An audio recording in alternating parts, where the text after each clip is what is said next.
Depuis lundi, ces cordistes démontent les 70 luminaires de la piscine des Atlantides. Leur constat est sans appel. C'est très rouillé, quoi. C'est surtout ça, quoi. Puis tout ce qu'on touche, y a beaucoup de débris, de rouille qui tombent, de boulonneries qui commencent à être très oxydées.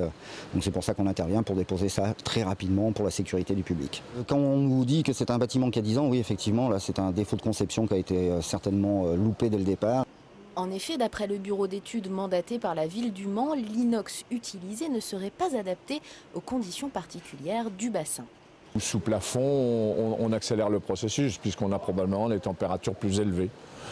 Donc c'est une combinaison, si vous voulez, ambiance chlorée et température avec l'ensoleillement qui peut attaquer ces parcelles métalliques. Mais voilà, ce sont des suppositions plutôt fondées.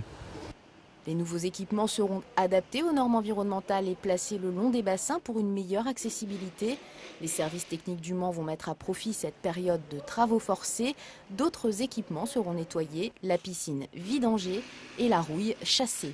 Et changer aussi toutes les fixations tubulures métalliques qui étaient également dans la même matière inox que ceux des projecteurs. Vous voyez, donc on va remplacer avec d'autres barres métalliques en acier plus classique. Côté facture, les services techniques du Mans n'en sont qu'au stade des évaluations, mais la note devrait être salée. C'est en tout cas la crainte de l'opposition. Autre question posée, avec de telles marques de corrosion, les travaux n'étaient-ils pas prévisibles plus tôt ? Il y a eu une visite technique de l'équipement il y a 3 mois maintenant. La piscine a été fermée pendant 3 semaines. C'est une visite technique annuelle avec la vidange annuelle.